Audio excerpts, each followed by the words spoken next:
அனைவருக்கும் இனிய வணக்கம். நான் உங்கள் Karthik. Welcome to Karthik's prediction YouTube channel. இன்னைக்கு நம்ம பார்க்க போறது தினமும் காலையில் எழுந்ததும் ஒரே ஒரு முறை இதை எழுதி பாருங்கள். ஒவ்வொரு நாளும் சூப்பரான மாற்றங்கள் ஏற்படும். வாழ்க்கையே வேற லெவலுக்கு மாறிடும். நம்ம யூடியூப் சேனல்ல வாழ்க்கையில் அதிரடி முன்னேற்றங்களை கொண்டு வருவதற்காக நிறைய தாந்திரிக முறைகள், மந்திர ஜபங்கள், ரகசிய வழிபாட்டு முறைகள் மற்றும் லா ஆஃப் அட்ராக்ஷன் மெத்தட்ஸ்னு பல பதிவுகளை பார்த்துக்கிட்டு இருக்கோம். அந்த வரிசையில இப்ப நம்ம பார்க்க போறது மிக மிக எளிமையான லா ஆஃப் அட்ராக்ஷன் மெத்தட். இதுல எந்த ஒரு மந்திரங்களோ பூஜைகளோ கிடையாதுங்க.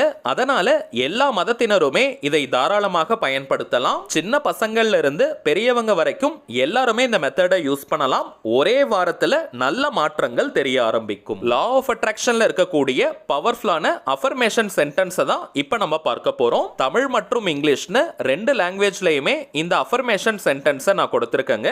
அந்த சக்தி வாய்ந்த வாக்கியம் என்ன, அதை எப்படி பயன்படுத்தணும்னு இந்த வீடியோல நம்ம டீடைலா தெரிஞ்சுக்கலாம். அதற்கு முன்னாடி நம்ம சேனலை இப்பதான் நீங்க ஃபர்ஸ்ட் டைம் பாக்குறீங்கன்னா மறக்காம சப்ஸ்கிரைப் பண்ணிக்கோங்க. பக்கத்துல இருக்க பெல் ஐகானையும் பிரஸ் பண்ணிக்கோங்க.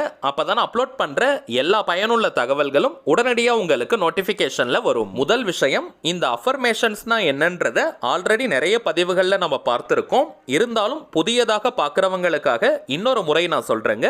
அஃபர்மேஷன்ஸ் அப்படின்னா ஆழ்மன கட்டளைகள்னு அர்த்தம். பாசிட்டிவான அதே நேரத்தில் சிம்பிளா இருக்கக்கூடிய ஒரு வாக்கியத்தை நம்ம எடுத்துக்கணும். அந்த வாக்கியத்தை சில முறைகள் நம்ம சொல்லிக்கிட்டே இருந்தாலோ அல்லது எழுதினாலோ நம்முடைய ஆழ்மனதில் பதியும். எந்த ஒரு விஷயமோ அல்லது கருத்தோ நம்முடைய ஆழ்மனதில் பதிந்து விட்டால் அது நம் வாழ்க்கையின் நிஜங்களாக மாறும். அதை யாரு நினைச்சாலுமே தடுத்து நிறுத்த முடியாது. லா ஆஃப் அட்ராக்ஷன் கான்செப்ட்ல நிறைய ஸ்விட்ச் வேர்ட் மெத்தடை நம்ம யூஸ் பண்ணியிருக்கோம். இந்த ஸ்விட்ச் வேர்ட்ஸை பொறுத்த வரைக்கும் யூஸ் பண்றதுக்கு சிம்பிளாக இருந்தாலும் இங்கிலீஷ்ல இருக்கக்கூடிய அந்த வார்த்தைகளை வேற எந்த லாங்குவேஜ்லயும் நம்ம டிரான்ஸ்லேட் பண்ண கூடாதுங்க. மொழிபெயர்த்து பயன்படுத்த கூடாது. ஆனால் இந்த அஃபர்மேஷன்ஸை பொறுத்த வரைக்கும் அந்த வாக்கியங்களை எந்த லாங்குவேஜ்ல வேணாலும் நம்ம டிரான்ஸ்லேட் பண்ணிக்கலாம்.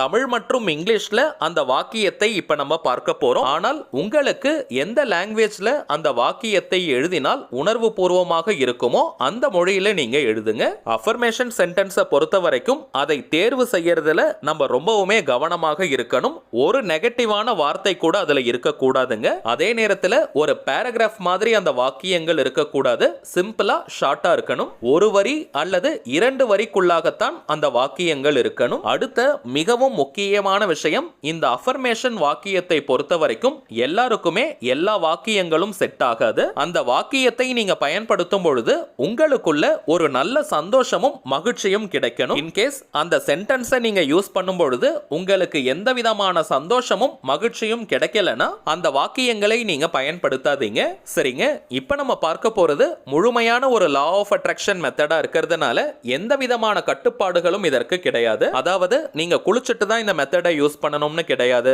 பெண்கள் தீட்டு நேரமாக இருந்தாலும் இதை நீங்க பயன்படுத்தலாம். அசைவம் நீங்க சாப்பிட்டிருந்தாலும் இந்த மெத்தடை யூஸ் பண்ணலாம். சோ எந்த விதமான கட்டுப்பாடுகளும் இல்லை. இன்னைக்கு மெத்தடை பொறுத்த வரைக்கும் டைமிங்ஸ் தாங்க ரொம்ப ரொம்ப முக்கியம். தினமும் நீங்க காலையில் தூங்கி எழுந்த உடனேயே முதல் வேளையாக இந்த அஃபர்மேஷன் வாக்கியத்தை ஒரு நோட் புக்ல நீங்க எழுதணும். நிறைய டைம்ஸ் கூட நீங்க எழுத வேண்டாம். ஒரே ஒரு முறை எழுதினாலே போதும். சப்போஸ் இந்த வாக்கியத்தை எழுதுவது உங்களுக்கு சந்தோஷத்தை அதிகமாக கொடுக்குது, நீங்க ரொம்ப ஹாப்பியா ஃபீல் பண்றீங்கன்னா மேக்ஸிமம் 5 முறை வரைக்கும் நீங்க எழுதலாம். இன்கேஸ் நீங்க ஷிஃப்ட்ல ஒர்க் பண்றவங்களாக இருந்தீங்கன்னா எந்த நேரத்தில் தூங்கி எழுந்திருப்பீங்களோ அந்த நேரத்தில் இந்த மெத்தடை நீங்க யூஸ் பண்ணுங்க. எந்த நாள் எந்த கிழமை வேணாலும் இந்த மெத்தடை நீங்க ஸ்டார்ட் பண்ணலாம். குறைந்தபட்சமாக ஒரு மாதத்திற்கு இந்த மெத்தடை கண்டினியூஸா நீங்க யூஸ் பண்ணணும். நடுவுல ஒரு நாள் கூட நீங்க பிரேக் எடுக்க கூடாதுங்க. இன்கேஸ் நீங்க ஊருக்கு போறீங்க அல்லது பர்சனலா வேற எங்கேயாவது நீங்க போற மாதிரி இருந்தாலும் கூட இந்த நோட் புக்கை கையில நீங்க எடுத்துட்டு போயிடுங்க. அல்லது டெம்பரவரியா வேற ஒரு நோட் புக்ல அல்லது பேப்பர்ல கூட இந்த வாக்கியத்தை நீங்க எழுதலாம். தினமும் தூங்கி எழுந்ததும் ஒரு முறையாவது இந்த வாக்கியத்தை நம்ம எழுதணும். அதுதாங்க டார்கெட். சோ நீங்க ரெகுலரா இருக்கிற இடத்துல ஒரு நோட் புக்கை போட்டு வச்சுக்கோங்க. சப்போஸ் நீங்க டிராவல் பண்ற டைம்ல அல்லது ஊருக்கு போற டைம்ல அங்க வேற ஒரு நோட் புக்ல அல்லது பேப்பர்ல கூட நீங்க எழுதிக்கலாம். தவறு கிடையாதுங்க. இந்த மெத்தடை ஃபாலோ பண்றதுக்கு ஃப்ரெஷ்ஷா ஒரு நோட் புக்கை வாங்கிக்கோங்க. ஒயிட் கலர்ல இருக்கக்கூடிய அன்ரோல்டு நோட் புக்கை நீங்க பயன்படுத்துங்க. கோடு போடாத நோட் புக்ல எழுதும் பொழுது ஒரு நல்ல ஃப்ரெஷ்னஸ் மற்றும் எனர்ஜி நமக்கு கிடைக்கும். ஆனால் வீட்டிலேயே நீங்க கோடு போட்ட ஃப்ரெஷ்ஷா இருக்கக்கூடிய ஒரு நோட் புக் அல்லது டைரி வச்சிருக்கீங்கன்னா அதையே கூட நீங்க பயன்படுத்திக்கலாம், தவறில்லைங்க. புதியதாக வாங்க போறவங்க மட்டும் அன்ரோல்டு நோட் புக்காக பார்த்து வாங்கிக்கோங்க. அடுத்ததாக எழுதுவதற்கு கிரீன் கலர் அல்லது ப்ளூ கலர் பென் மட்டுமே நீங்க யூஸ் பண்ணுங்க. பிளாக் ரெட் எல்லாம் நீங்க யூஸ் பண்ணக்கூடாதுங்க. கிரீன் அல்லது ப்ளூ கலர்ல எழுதக்கூடிய பென், பென்சில், மார்க்கர், ஹைலைட்டர், ஸ்கெட்ச்னு எதை வேணா நீங்க யூஸ் பண்ணிக்கலாம். ஆனால் இந்த ரெண்டு நிறத்துல மட்டுமே நீங்க எழுதணும். ஒரு நாள் கிரீன் பென்ல, ஒரு நாள் ப்ளூ பென்லன்னு நீங்க மாத்தி மாத்தி கூட எழுதலாம். தினமும் எழுதி முடிச்சிட்டு அந்த நோட் புக்கை சேஃப்டியான ஒரு இடத்துல நீங்க வச்சிருங்க. தினமும் ஃப்ரெஷ்ஷா ஒரு பேஜ்ல எழுதணும்னு கிடையாதுங்க.